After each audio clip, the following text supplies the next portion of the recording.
नमस्कार dear student. आज मैं आपके लिए लाई हूँ भूगोल का एक महत्वपूर्ण चैप्टर ब्रह्मांड।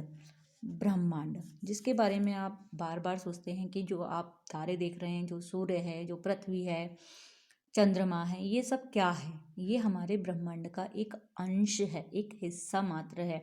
न जाने कितने तारे, कितने सूर्य और न जाने कितने ग्रह और उपग्रह हमारे ब्रह्मांड में घूम रहे हैं और उनकी जानकारी अभी हमको नहीं है।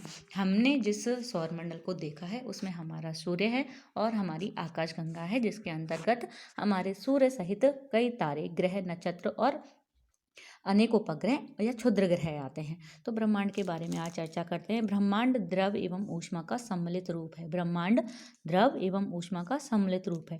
सबसे पहले ब्रह्मांड के बारे में जानकारी टॉलेमी ने ली। टॉलेमी एक खगोल शास्त्री थे और ये यूनान के थे। इन्होंने जियोसेंट्रिक थ्योरी दी, यानी कि भूकेंद्रीय अवधारणा दी। इन्होंने बताया कि हमारी जो पृथ्वी है वो केंद्र में है और उसके चारों ओर हमारे जो अन्य ग्रह हैं, बुध, शुक्र, पृथ्वी, मंगल और सूर्य उसकी परिक्रमा करता है। लेकिन उसके बाद कोपरनिकस आए और इन्होंने हेलियोसेंट्रिक अवधारणा दी। इन्होंने बताया कि नहीं, पृथ्वी केंद्र में नहीं है बल्कि सूर्य ब्रह्मांड के केंद्र में है, जिसके चारों ओर हमारी पृथ्वी सहित अन्य ग्रह परिक्रमा करते हैं। बिग बैंग थ्योरी, जो कि ब्रह्मांड से संबंधित सर्वमान्य सिद्धांत है, इसी को महाविस्फोट सिद्धांत के नाम से भी जाना जाता है। ब्रह्मांड की उत्पत्ति से संबंधित एक और सिद्धांत है साम्यावस्था का सिद्धांत, जिसे सतत दृष्टि सिद्धांत या स्थिर अवस्था का सिद्धांत कहा जाता है। और इस सिद्धांत की जो संकल्पना दी थी वो थॉमस गोल्ड एवं हरमैन बॉडी ने दी थी। दोलन सिद्धांत डॉक्टर एलन सेंडेजा का है और स्फीति सिद्धांत एलन गुथ का है। ब्रह्मांड का जो व्यास है वो 10⁶ प्रकाश वर्ष है और ब्रह्मांड में औसतन 100 अरब मंदाकिनी है। ब्रह्मांड में औसतन 100 अरब मंदाकिनी है। 100 अरब मंदाकिनी है और प्रत्येक मंदाकिनी में 100 अरब तारे हैं। अब हम बात करते हैं बिग बैंग थ्योरी की। तो ये जो पार्टिकल मैंने आपको दिखाया है इसको हिग्ज बोसन नाम से जाना जाता था। इसे हम गॉड पार्टिकल कहते थे, मतलब ईश्वरीय पिंड कहा जाता था इस गॉड पार्टिकल को। जब ये जो गॉड पार्टिकल था, इसका आयतन, घनत्व, तापमान बहुत अधिक था और इसके अंतर्गत बहुत तापमान, जब अधिक तापमान हो गया तो इसमें एक विस्फोट हुआ और ये विस्फोट हुआ लगभग 13.7 अरब वर्ष पूर्व। ये जो गॉड पार्टिकल था इसके अंदर एक विस्फोट हुआ और इससे अनेकों पिंड निकलकर बाहर की ओर जाने लगे और लगातार आगे बढ़ते जा रहे हैं, जिससे हमारे ब्रह्मांड का विस्तार होता जा रहा है। आज भी हमारा ब्रह्मांड फैल रहा है, बढ़ रहा है। इसकी जो बिग बैंग थ्योरी थी, इसको साबित करने के लिए सर्न नामे की एक संस्था थी जिसका मुख्यालय जेनेवा में है, जिसे यूरोपीय सेंटर फॉर न्यूक्लियर रिसर्च के नाम से जाना जाता है।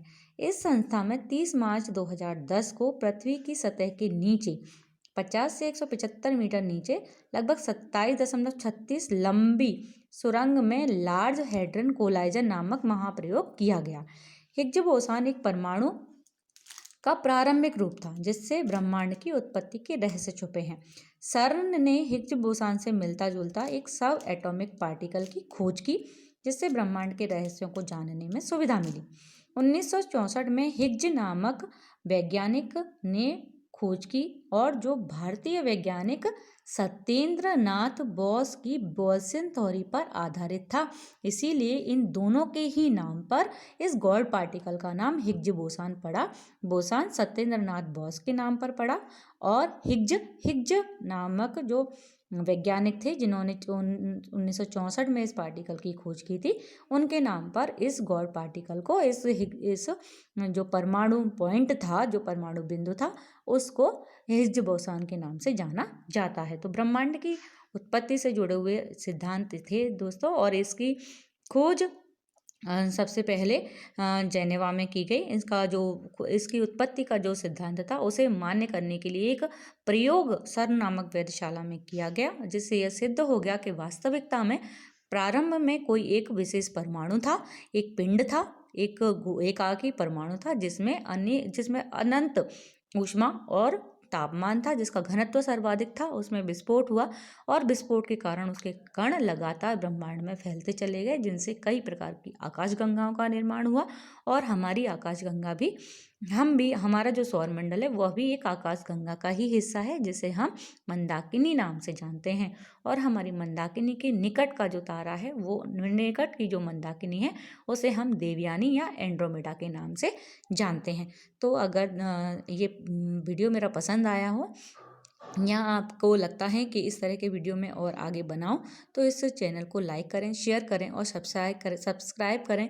साथ ही कमेंट बॉक्स में कमेंट डालना ना भूलें और मुझे बताएं कि क्या ये वीडियो आपकी समझ में आया, या मेरी आवाज़ आप तक ठीक से पहुंच रही है, या वीडियो की क्लियरिटी ठीक है या नहीं, शब्द आपको समझ में आ रहे हैं या नहीं। तो प्लीज़ मेरा सपोर्ट कीजिए और मेरा मनोबल बढ़ाते रहिए। धन्यवाद।